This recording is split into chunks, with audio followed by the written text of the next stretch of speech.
In today's video, I'm going to teach you how to navigate through Microsoft Outlook, formerly known as Hotmail, and explore some of the key features within login.microsoftonline.com.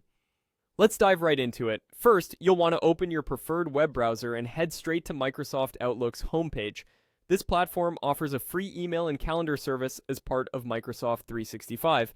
Once you're on the page, you'll spot the Sign In button prominently displayed. Go ahead and click on that to begin the login process. You'll then be prompted to enter your email and password associated with your Microsoft account. Be sure to enter the correct credentials to avoid any login issues. You'll also notice the option to create a passkey. This can serve as a convenient way to sign in without re-entering your password repeatedly.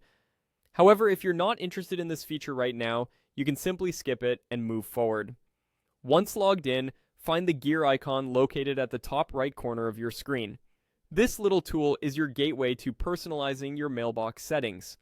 Click on it, and from the drop-down, select Account.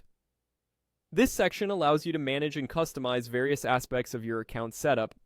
Now, let's switch gears to personalizing your email experience with an email signature. Click on Signatures under the account settings. To create a new signature, click on New Signature and provide it with a distinctive name. This will help you easily identify it later. With the name set, you're ready to craft your actual signature. This could include your name, job title, contact information, or even a favorite quote. Make it uniquely yours, but be sure to keep it professional. Once you're happy with your signature, click Save. Incorporating an image into your signature can attract attention. To do this, click on the rectangle icon within the signature editor. This lets you insert and align an image alongside your text. Whether it's a logo or a simple graphical element, ensure it complements the rest of your signature style.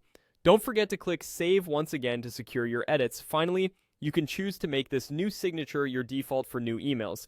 Select the option next to No Signature in the settings and opt for the signature you just created. This will automatically append it to every new email you compose. Remember to hit Save one last time to ensure your settings are locked in. And there you have it, a fully personalized Outlook experience with a crafted email signature ready to go. Thank you for following along. Be sure to like and subscribe for more helpful tutorials. See you in the next video.